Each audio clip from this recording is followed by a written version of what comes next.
Barry's just got directions from the roof. I didn't hear. Where all she's gone.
Good morning and welcome to each and every one of you gathered here today to celebrate the life of Roland Weir-Smith.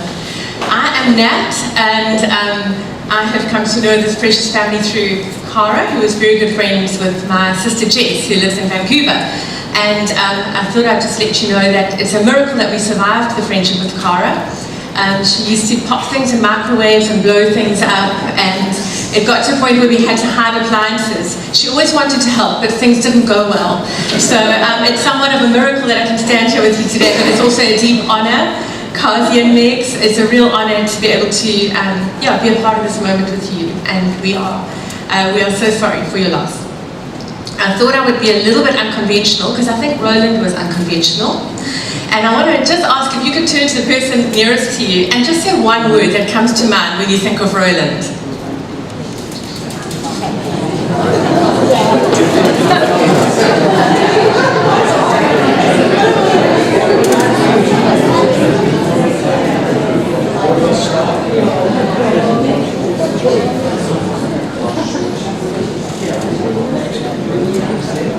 So I know that in this room we've got those who have family, his daughters, his granddaughters, his sons, who I think he scored the jackpot on, being an avid sportsman as he was.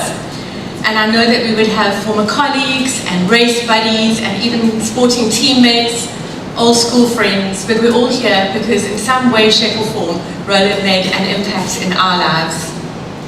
I know that he would completely be approving of this venue, don't you all agree? And so well done, girls, for being able to have the celebration of his life in this venue. So today we come together to remember and celebrate Roland's life, and also to offer our support to the family, and to say we're here, and that when you look around this room, you know you're surrounded by love and support of all who were impacted by your dad's life. I have begun a practice when attending memorials to kind of take one thing away. You know, people live this incredible life, and there is so much that we can learn from every life. And usually there's one little nugget that will strike each of us that we can kind of take away and go, how do I let that continue to live on as a way of honoring and keeping the legacy of the person?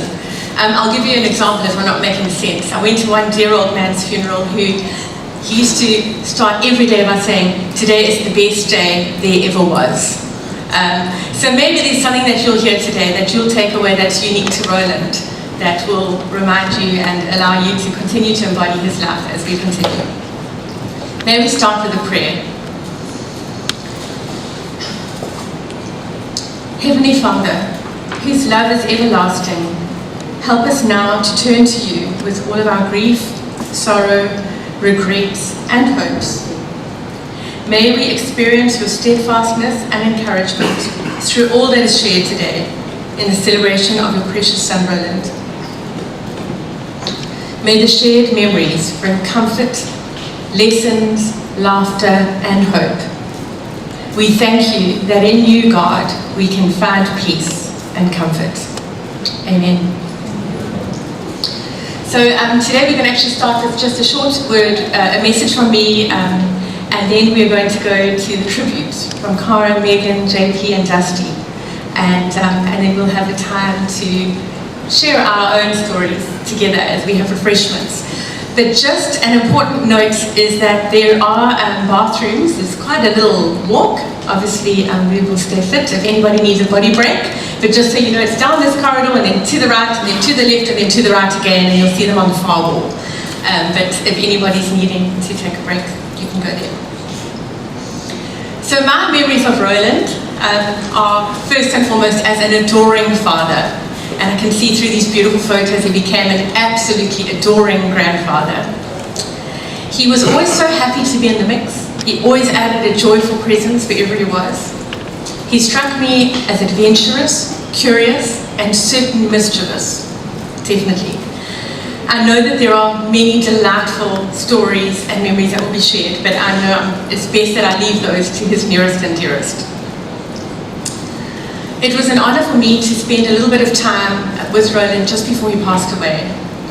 And knowing that he had history in both the Christian and the Jewish faith traditions, it was wonderful to read him a text that comes from both of those faith traditions. So I'm going to read to you what we read to Roland that evening, which is from Psalm 23. The Lord is my shepherd, I lack nothing. He makes me lie down in green pastures. He leads me beside still waters. He refreshes my soul. He guides me along the right path for his name's sake. Even though I walk through the darkest of valleys, I will fear no evil, for you are with me. Your rod and your staff, they comfort me. You prepare a table before me in the presence of my enemies. You anoint my head with oil. My cup overflows. Surely your goodness and love will follow me all the days of my life, and I will dwell forever in the house of the Lord. Another beautiful verse that I just wanted to share today is this, from the book of Romans, where Paul says the following: "And I am convinced that nothing can ever separate us from God's love. Neither death nor life, neither angels nor demons, neither our fears for today or our worries about tomorrow, not even the powers of hell can separate us from God's love. No power in the sky or above on the earth below, indeed nothing in all of creation will ever be able to separate us from his love in Christ Jesus." So we know that the life of Jesus showed us that he is with us in the highs and the lows, in the suffering, the celebrations, through it all. His love is with us, right in this life and in eternity. And yet for those of us who are left behind, we're the ones who have to deal with the pain and sorrow of the loss. And sometimes that comes with guilt, sometimes it comes with regret. But loss is never easy. Grief itself is hard, and it's not a straight line from here to there that we can kind of track along and just go, this is how it's going to go. And the reason grief is complicated is because it's linked to people. And aren't we people complicated? And people mean that it's relationships, and relationships are complicated. And they have highs and lows and ups and downs. And so all of that comes into the whole process of grieving. It's all part of love. When Kazi and I chatted this week about her dad, she shared about how, this is probably common to a lot of us, maybe he was less involved in the early years as they were little girls, and maybe that's when mom steps up and takes more charge of all the day-to-day runnings. But as the girls got older and became teenagers and into their adult years, he became so involved. He wanted to be at everything, cheering them along the way. He loved the involvement in sports and just celebrating each and every growing phase of their lives as they matured. And he said to Cara that he loved that. He loved the connection, he loved the growing and knowing them more and more. And I know that each and every person in this room would have experienced him as such a connector and somebody who wanted to know and was interested. But here we are today, and because of that connection, that very strong connection that you ladies had, and with the connection with everyone in this room, that it makes this moment of saying goodbye hard and complicated. And it causes us to ask our own questions about our own lives and our own loved ones.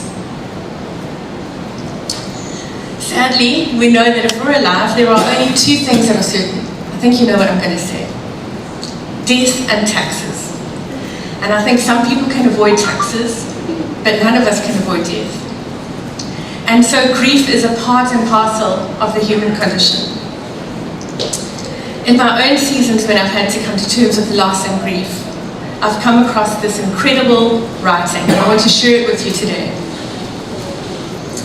It says, grief, I've learned, is really just love. It's all the love that you want to give, but you cannot give. And all of that love, all of that unspent love, gathers up in the corner of your eyes, the lump in your throat, and the hollow part of your chest. Grief is just love with no place to go. Kazi and Megs, Dusty and JP, and the girls, when you are grieving in the days to come, may you know that your grief is a form of love. And it's a love that is shaped like your dad. And all that he is no longer carrying in the world. That is what your grief is. Be patient with yourselves as you journey through this next season. And remember that grief is just love with no place to go. Remember also that nothing can separate you from God's love. And I think that what these moments in life show us is how loved we are by the greater tribe. And Kazi and Megs have said how incredibly loved they have felt by the outpouring of phone calls and messages and concern and just, an absolute wave of love that has been expressed towards them and support. And so remember that. In those hard times, know that this grief goes hand in hand with love.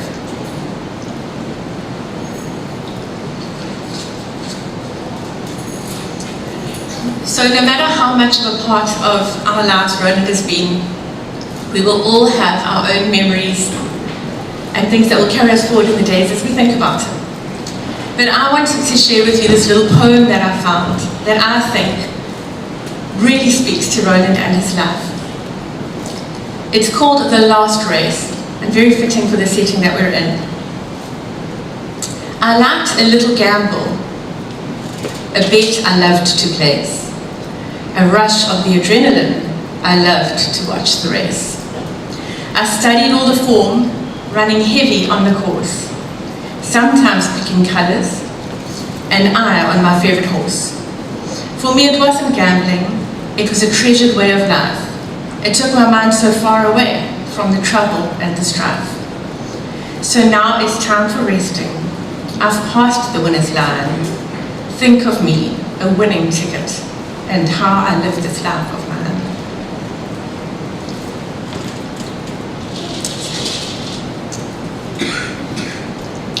Cara makes JP, Dusty, Maya, Emily, and Aria. You made him feel like he had the winning ticket.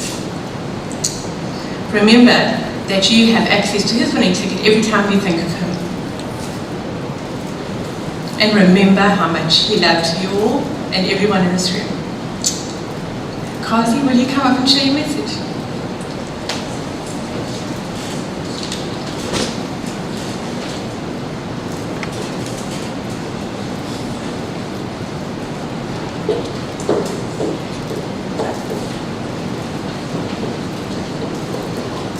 Hi everyone. That's got me going already. As well as all the lovely hugs. Thank you so much everyone for being here today. My name is Cara, Rodi's older daughter, and wow, I think I've been so, as Nat said, so overwhelmed by the outpouring of love and care people have shown towards my dad. It's been really special.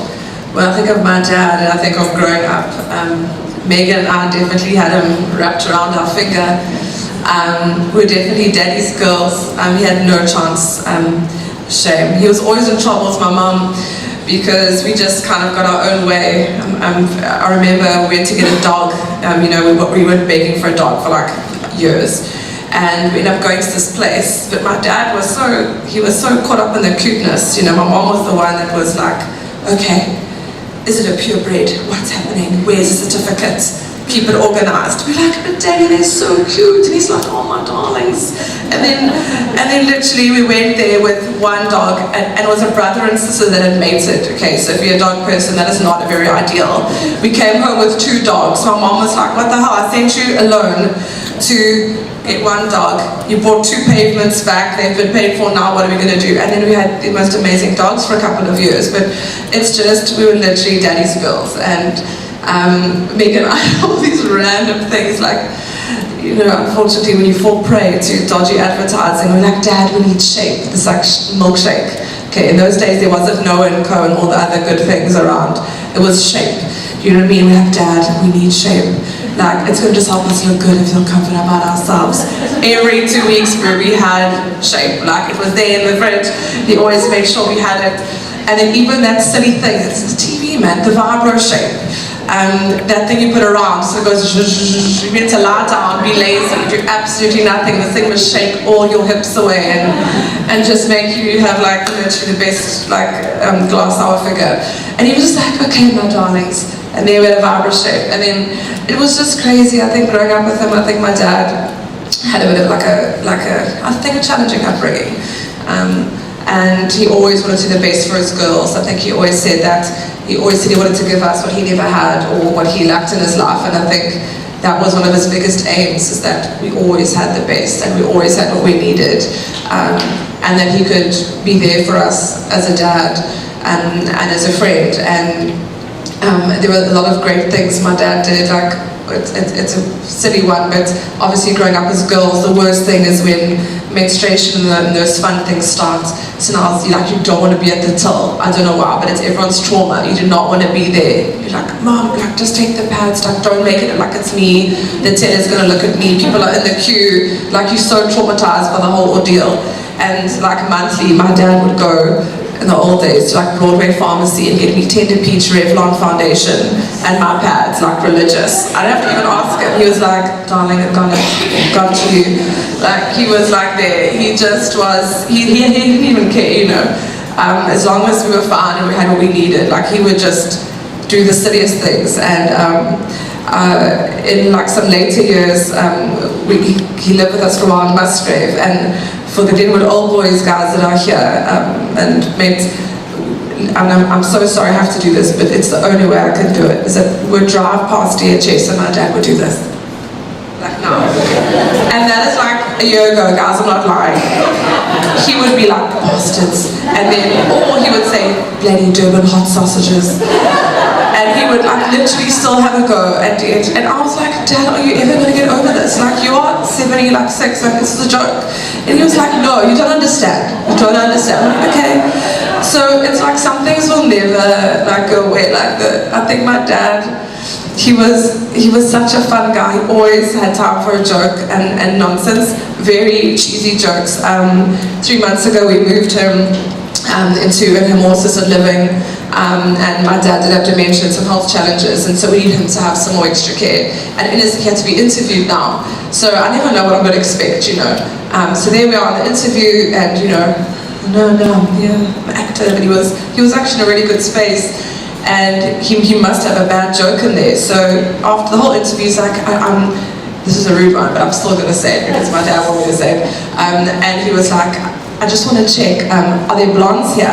And I'm like, oh no. Well, like, what are you doing? He's like, yeah, I like blondes, they get dirty quickly. I was like, Dad, my dad hasn't a girlfriend in like 10 years, okay?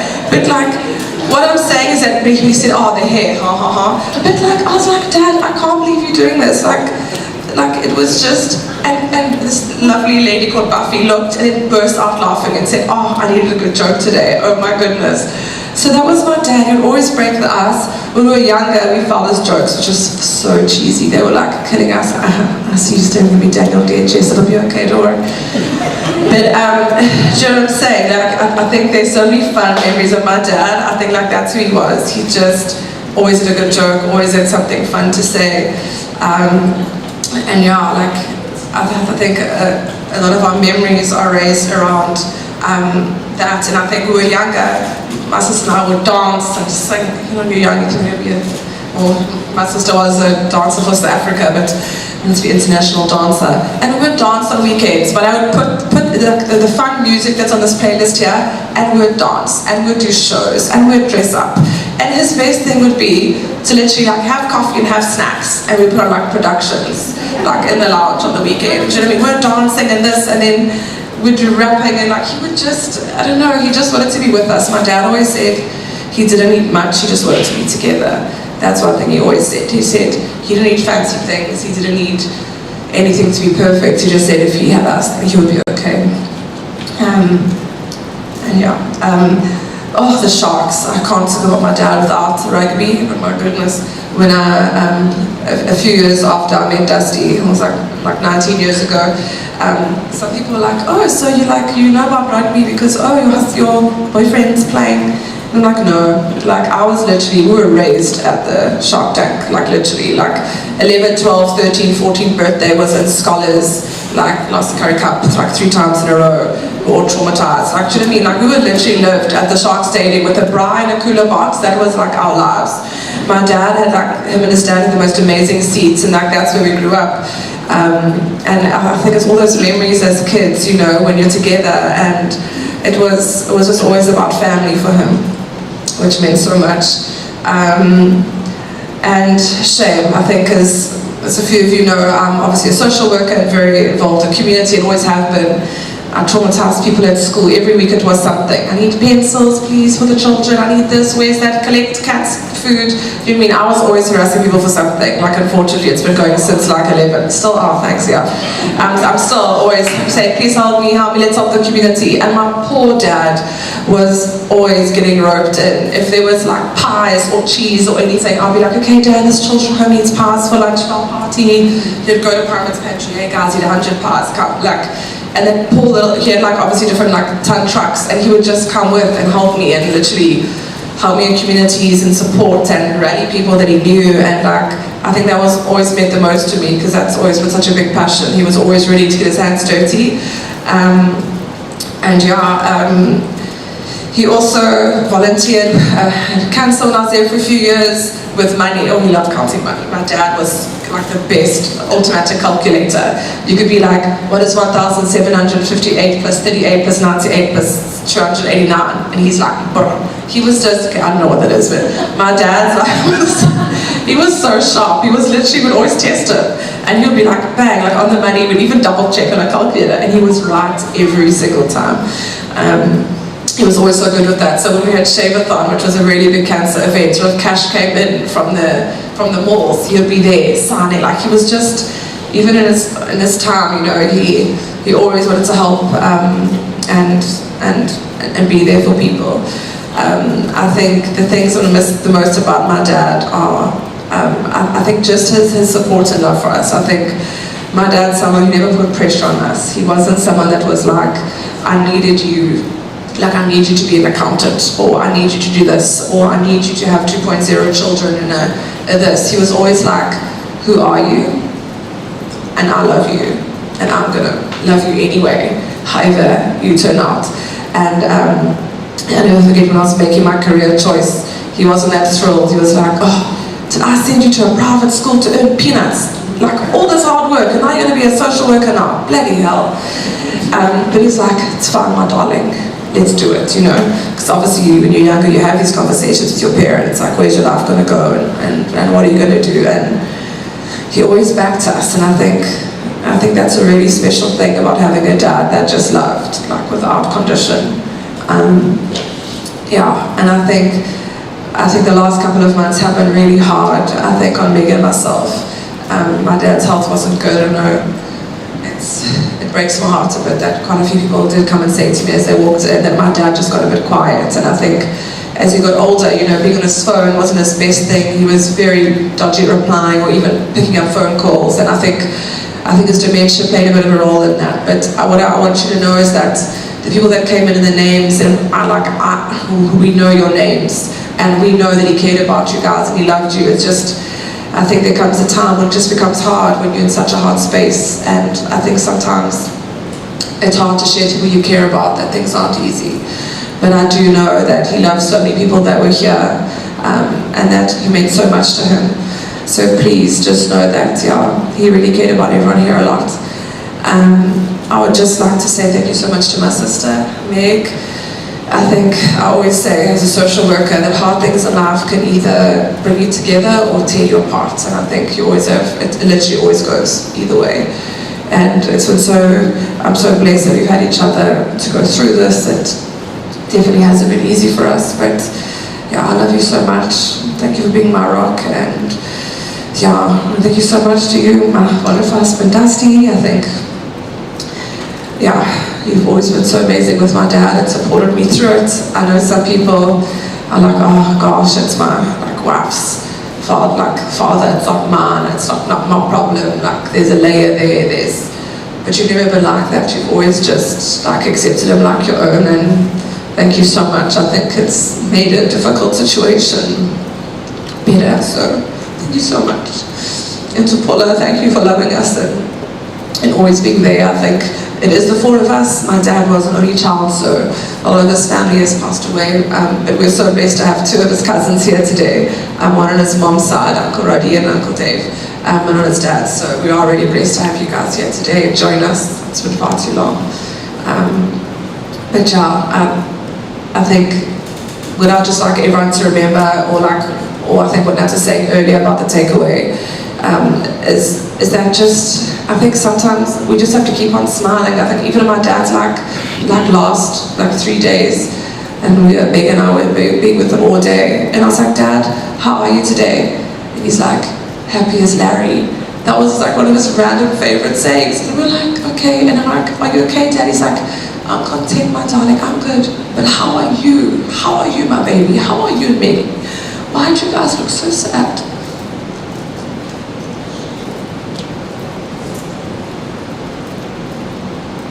Through it all.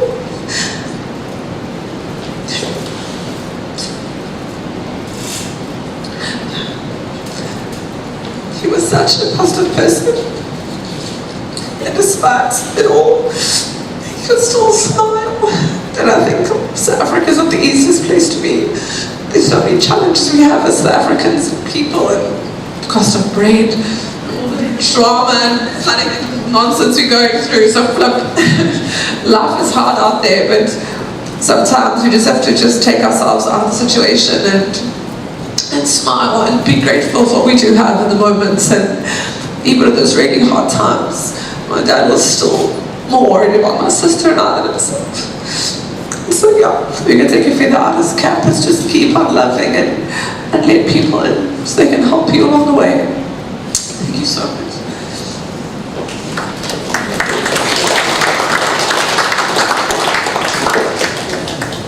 Sorry, I'd now like to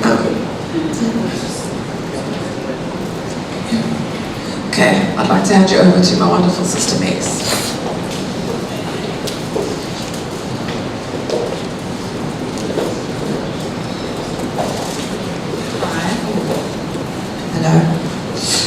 Okay, I'm not a Toastmasters award winner like Cara. I can see she's a public speaking expert. So I'm going to read my speech also to keep the emotions at bay. We have some family from New Zealand who sent some messages. This is my dad's sister-in-law, and I'm just going to read their messages very quickly. My dearest Roly, I've known you 44 years as my brother-in-law and friend. Thank you for all the happy memories we have shared. You were fun-loving, always had a joke, and so easy to talk to.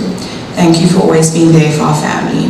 I remember going with you to the race course to fetch some of your winnings, and how fond all the staff were to you, hugging you. What a befitting send-off to have a race named after you next week. Until we meet again, Roly, I will always love and miss you, Rosie. Our Roly. A week before he passed away, Roly told me, I love my babies and they love me. Welcome friends and family of Roly and his babies, Cara, Megan, Dusty, JP, Emily, Maya and Ari. Roly knew he was loved, a father, grandfather and friend to so many. A talented sportsman, Roly's passion was most definitely horses and food. It is most fitting that we farewell Roly from his venue today. Can I have a tissue? He and his dad Bill were renowned racing identities with hundreds of connections at this racecourse, weaving in and out of the crowds, both wearing very fancy Italian shoes. His achievements in the food industry were many and varied. He was very involved in the food supply in Durban, but his greatest joy and achievement was undoubtedly his beloved daughters and their husbands and his beautiful granddaughters. Last but not least, one of Roly's favorite sayings was, don't worry about that guy, he's a meatball. If you know, you know, it's like an inside family joke. Our love goes with him, our brother-in-law, Virginia and Paddy in New Zealand. And then this is from one of my dad's favorite nieces, Bianca, to my legend Uncle Roly Poly. I just want to honor your beautiful life today and for being an incredible dad to our precious Megs and Kazi. One thing you've taught me is the word magic. I'll never forget when I finished the Comrades Marathon, you said, you did magic, my darling, well done. When you owned the food factory, you always used to bring us a divine treat and all kinds of food. I admired your hard work and respected you very much. My beautiful Uncle Roly, fly high with the rest of the angels up there. I love you, Kazi and Meg. Love, Bianca.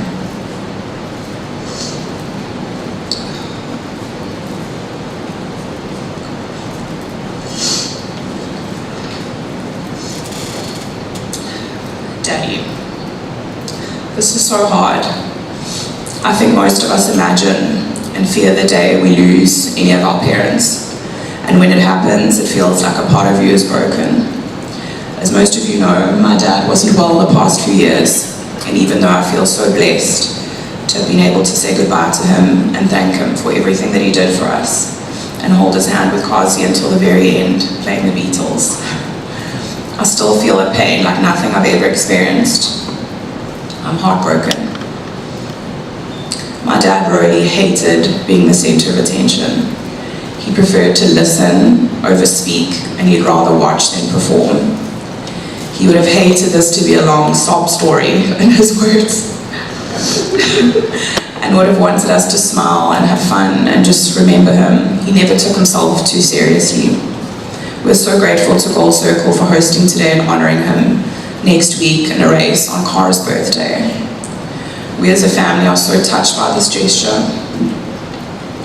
My dad always said that all he wanted for his babies were to go to good schools, get degrees, have decent jobs, and not marry arseholes.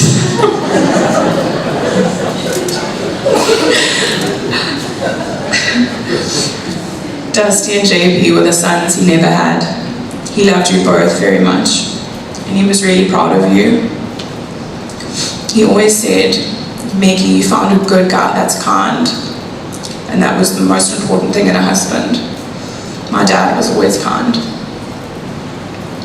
He told me a few months ago that he was so happy and grateful with how Cara and I had turned out, and having 3 granddaughters was the cherry on top. I think being a parent and a mom of 2 girls, I can finally understand what he meant and what he wanted for us.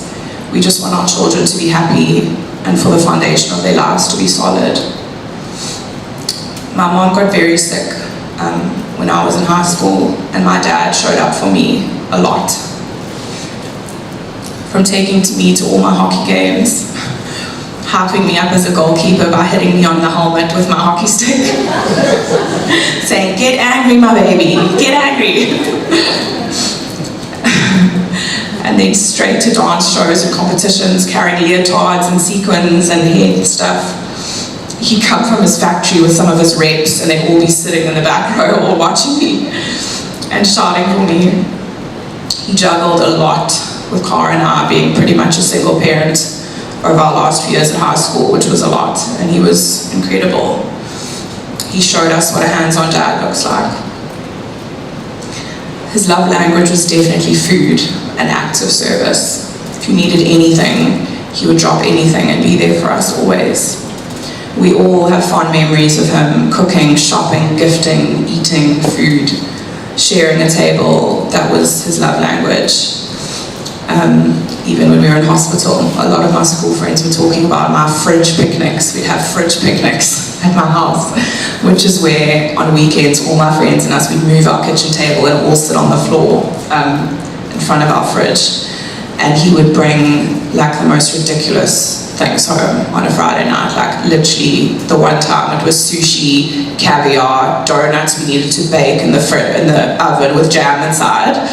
Then there was cheese, like brie, camembert, a cheese board, and all of us, everyone was like, "We're coming on Saturday afternoon." We'd all just sit on the kitchen floor, like maybe 4 of my friends, 4 of your friends. It was crazy. I think that's what everyone remembers, and my friends always remember whenever one of them left, he'd be like, "Give this olive oil to your mom, give this cheese to your dad." It was always, everyone always left with something. He was really generous. It's something I always remember about him. I was thinking over this weekend, like a special memory I shared with my dad, and I always go back to this one because it was him and I alone. I think I was in standard 9 or matric, and I was invited to like South African champs for contemporary dancing. And basically how it goes is you qualify, you go, and then if you make the finals, if you make top 6, you do a solo spot.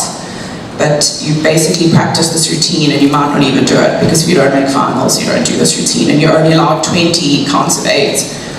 And I remember one night, I was the last dance at the studio, and my dad was waiting for me, and he came upstairs, and I did my routine, and I needed to make sure there was 20 counts of 8.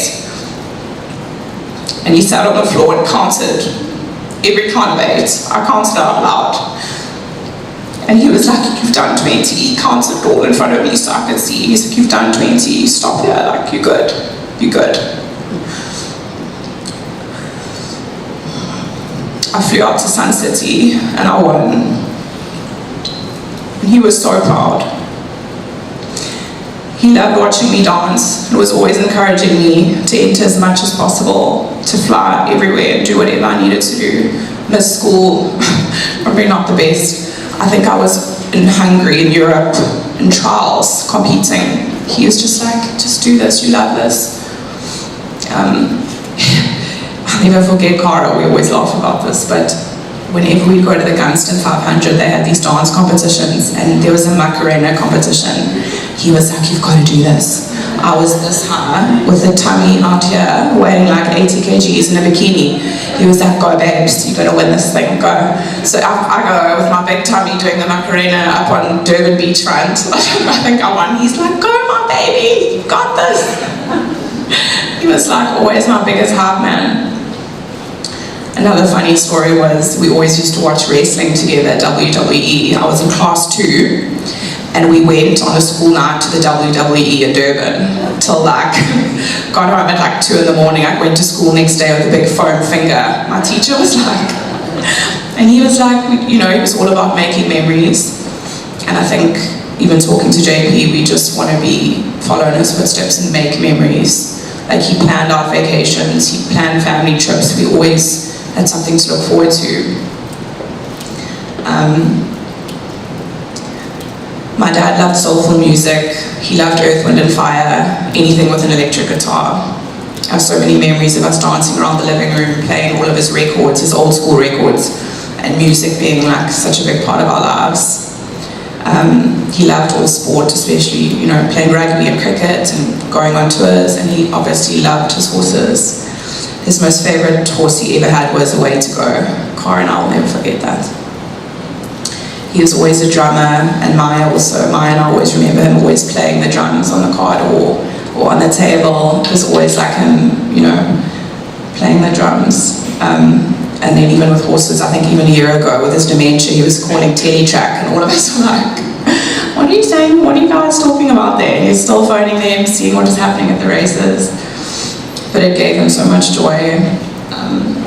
I'm so grateful to have had such an amazing dad that was so full of love, who accepted me for who I was. And again, like what Cara said, it was never like, what are you going to be, or pressure. It was like, I'm going to love you through anything. And just to feel held and loved by your first love is such a privilege, and I'm honored to be his daughter.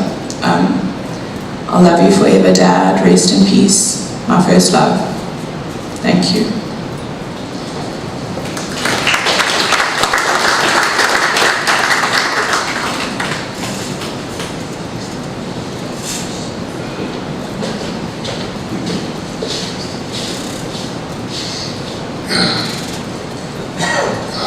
Good morning. Nice to see so many people who have come to join us this morning.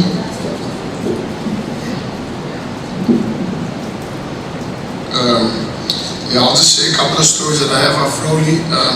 When Cara said that Roly liked to get his hands dirty, I think it was also the reason they fought a lot, almost every day, when he had to clean his hands. So Roly had this habit of, when he washes his hands in the kitchen, they would just mess it like that, and they would fight about it every day about, we've just cleaned the floor. So there was always something that I remember of Roly.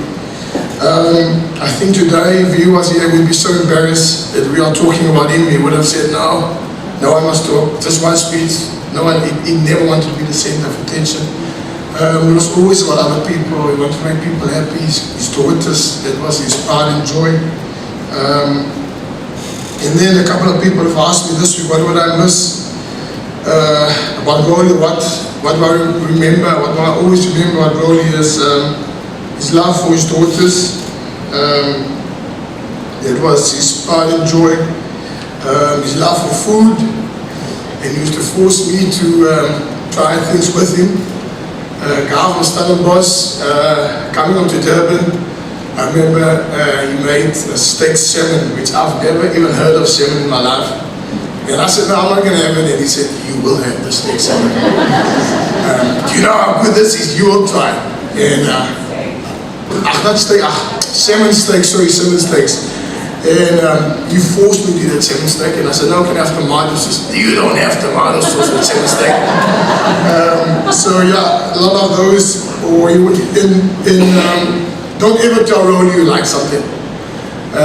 When I went to the house the first time, I said, I like Fanta Orange, and every time I came there was a Fanta Orange. So if we go somewhere after a game, we'll buy a Fanta Orange.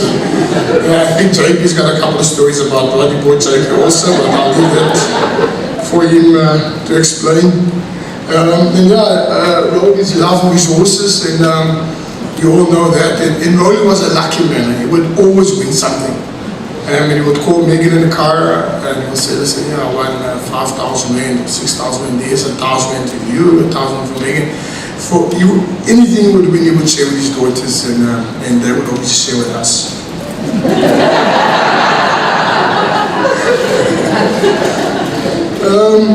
And then Rolly, he loved the songs, but more than the songs, he loved Andre Joubert.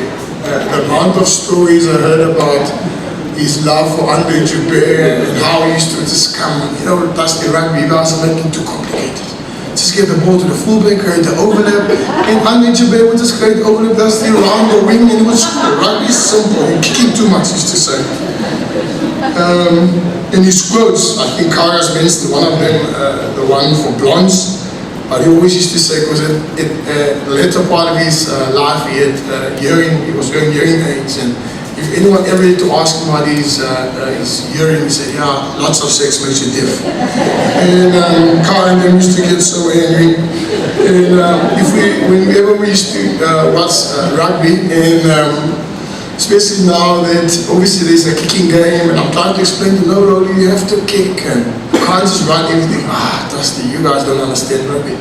When I was fullback, I used to pray. I used to say, kick you prick, make me famous. And he used to say that, guys, I promise you every single game, if we watch and the teams are kicking, he's like, no, they kick too much. I used to pray for them to kick on me. So this is all the things, and then we always used to drive, and I always used to ask Rolly, if you die one day, what song would you like to hear at your funeral? And he always used to say Roger Moore, Parisian Walkways. And whenever I used to pick him up, I would play that song, and he would say like this. The singer would go, puts his hands like this, and he's like, look here, I'm going cold, Dusty, cold. And so I would miss that also, just me and him in the car playing loud, and he didn't understand technology, and he's like, how did you find that song, Dusty?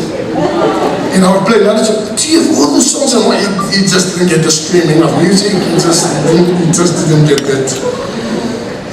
And the last thing I would miss about Rolly is he used to have so many stories. He lived a full life, whether it's his stories about Morris Brothers, the evenings he used to organize the guys, organize the booze, he used to say, buy them and then resell them and then fundraise them to go on all these tours that he went on. His hockey, Glenwood Old Boys hockey days, where he played into his late 30s, and then obviously his Sunday football. He used to have all those stories, and something he used to share with me a lot, and I think he's still unhappy about it, is when he was posted in the army in Zurich in the northwest. You remember he played trials there, and he's told me this story about 50 times. And he played trials, and I think he scored 3 tries, and they beat the Pucker University by 30 points, the army team, but none of them made the team. So he always says that was his one time to play provincial rugby and didn't make it. And this is just the stories that me and Rolly used to share. And then I think all the people here would know that Rolly's door was always open. I mean, anyone was welcome. He welcomed me and JP in his house, so that just definitely means that everyone was welcome there. And just lastly for me, nothing was ever too much for Rolly. If you call him at 10 o'clock, 11 o'clock, 12 o'clock, he would come fetch you, come help you. But Rolly never asked people for help. I think he would never ask for anything from anyone. He wanted to do stuff himself. He was stubborn old man, and when he got older, he didn't want to take his medication. Even Kyle used to fight about that all the time. But Rolly was a kind man.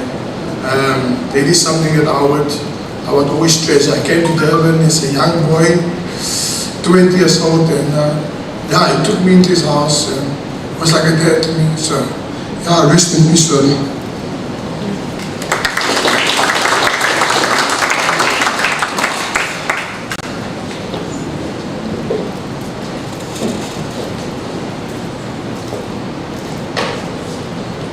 Good morning, ladies and gentlemen. Uncle Rolls, Rolly. Today we're saying farewell, but it's not like we will see you again. I met Uncle Rolls 19 years ago. I was 19 years old when I met him. That was 2005. How I met him, obviously Dusty, like he said, he was scared to go meet Uncle Roland the first time, so he needed somebody to go with him. So I went with him, and like he said, the guys, he loves food, so he made us, like Dusty said, salmon, potato in the oven, and he made cheesecake. I remember that day very well. And that was my first, and I was like, this is my guy. I like this guy very much. And I was like, I think it's my first love, Megan, before you are. And Roland used to say, obviously, I was 90 and my English was limited. And I said, he said, no, aangenaam kennis, my name is Dennis. And he says, welcome. As we grow on, Roland used to give me, obviously I played for Sharks later on, he used to give me newspaper articles from all the newspapers, months, just give me articles just to say how proud he is. And then he also told me the stories about, he played for Glenwood fullback. He said he was a fullback, he was very fast, he said to me. No wonder he loved Andre Joubert so much, and he's always used to say, Polaki, listen here, I don't know much about rugby, I'm an old man. But why are you guys kicking so much? I just don't understand.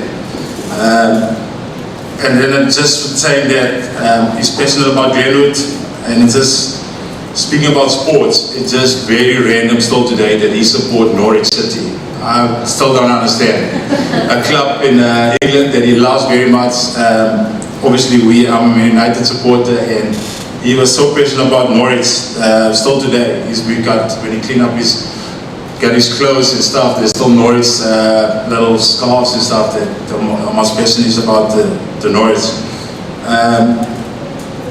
And saying about cheesecake, and he is a feeder.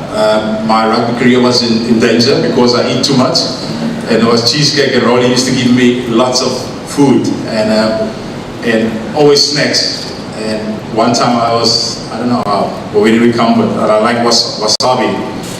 And Rolly bought me wasabi chocolate, wasabi nuts. I was like, Rolls, no, I'm not doing too much of the wasabi. But it just, nothing is too much for him, and he just want to make everybody happy. And he will go over and above for it.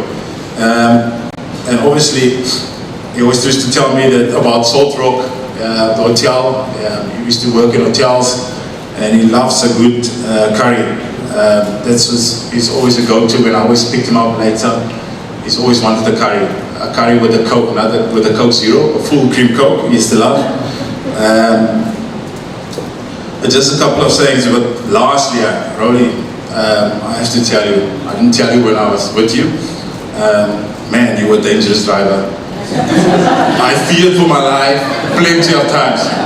I used to get angry at Max when he picks me up at the airport. I was like, oh my God, this is going to be a long trip. Because we're driving like this, and he talks to me like this while he's driving. And I was like, focus on the road. But still today, didn't make any accidents. Always, like I said, a man that will always go way above for his own needs for somebody else. I'll end off quickly. Rolls today, and if you look back and we sit here, you can be incredibly proud father to your daughters. Like Cara said, there's nothing too much to ask. You can be incredibly proud of yourself as a father and a grandpa.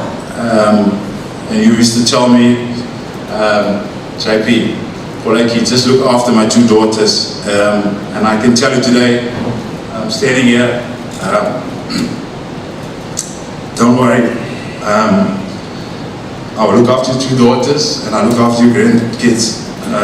They will be in good hands, and I can promise you, I'll look after them for the rest of my life. So, we say farewell today, and also, I will look after Auntie Cope too, so don't worry, I got her. We say farewell today, but we're not saying goodbye. Rest in peace, we'll love you forever. Cheers, thank you so much.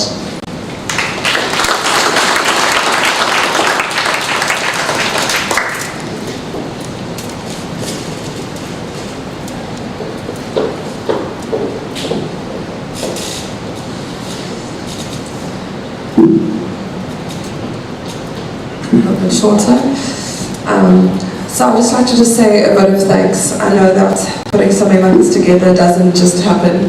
So there have been so many special people that have loved on us and helped and brought little things, and yeah, you know who you are. Thank you so much for loving us and just for the outpouring of love. I think even some of my dad's old team at work, you know, they were together for like nearly 20 years, and they're here, and there's so many special people from like different parts of my dad's life are here, and thank you so much to everyone for being here.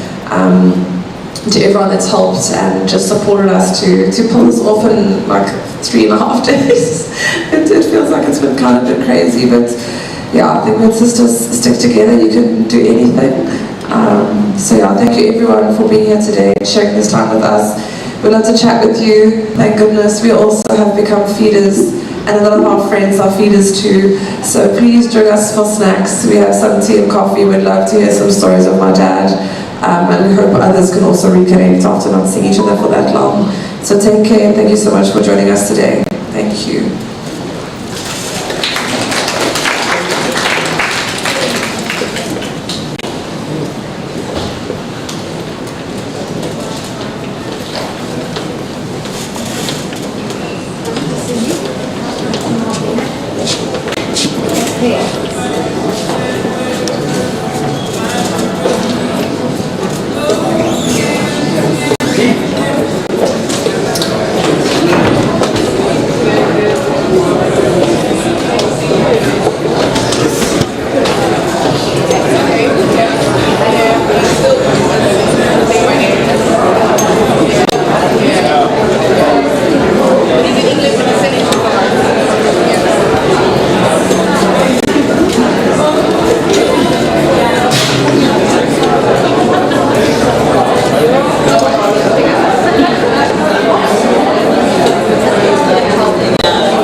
Dad used to bring him to the race and he was last legs. Very good. Oh, to go. Fantastic. To bring them to our house.